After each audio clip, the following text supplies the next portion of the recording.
Guys, this phone has suffered. I mean, on Instagram, I dipped it inside water and nothing happened. The Realme Note 50 cost 107,400 Naira or $63. So yeah, this smartphone is strong, but is it worth buying? Well, let's find out. Starting with what you get in the box, it comes with manuals we don't read, a TPU case that is useful, a USB Type-C cable, and a 10-watt charger that charges this smartphone from 0 to 100% in 2 hours 53 minutes. Of course, you get the smartphone, the Realme Note 50. This is the midnight black color. It also comes in sky blue.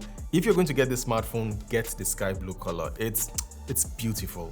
The rear of this budget smartphone is made from plastic and it has a plastic frame. Now, it isn't a big smartphone and the weight is alright, so it's not like you're going to feel fatigue while holding and using the smartphone for hours. For the external features, it's a 4G smartphone, it has a dual SIM card tray and a memory card slot.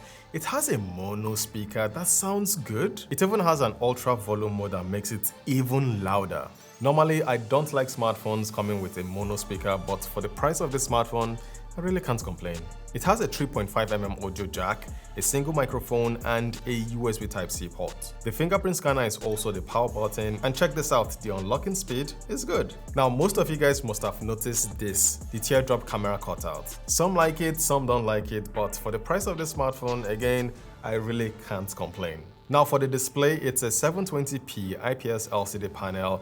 It's not the sharpest, obviously, but for the price, again, I really can't complain. It's good. The display is also smooth. It has a 90Hz refresh rate, so scrolling and moving from one app to another is smooth. For brightness, it has a peak brightness of 560 nits. So using the smartphone outdoors under direct sunlight, well, you will need to block off the sun to see the display properly. Watching videos with this smartphone is alright. The screen is big enough for you to enjoy the content. Again, just remember it has a mono speaker, so try not to block the speaker. The processor inside the smartphone is the Unisoc Tiger T612. It's a 12nm processor. It's good for basic tasks like browsing, chatting on WhatsApp, scrolling through Instagram and TikTok. But when it comes to gaming, well, it's a mixed bag.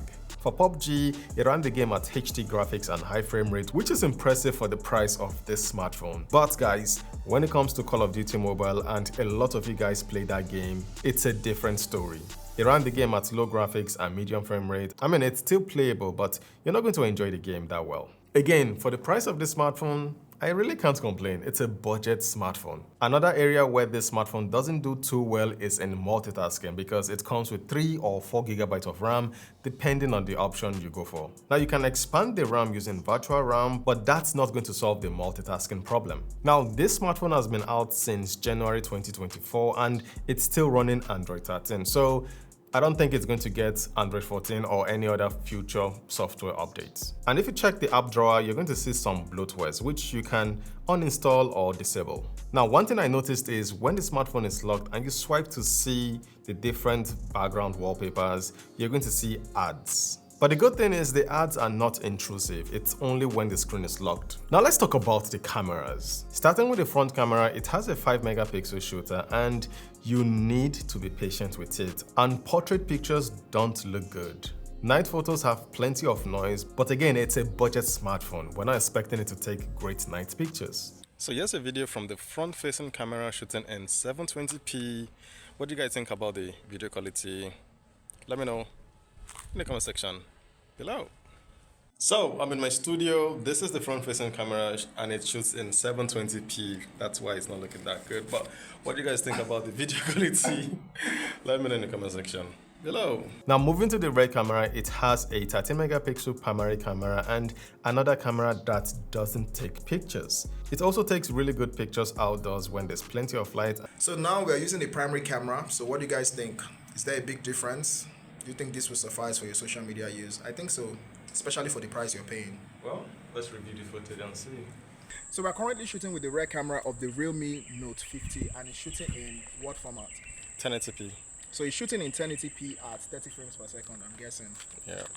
So what do you guys think about the quality? Let's know in the comments. Now the battery inside the smartphone is massive. It comes with a 5000 mAh battery and during my usage, I only charge the smartphone once a day.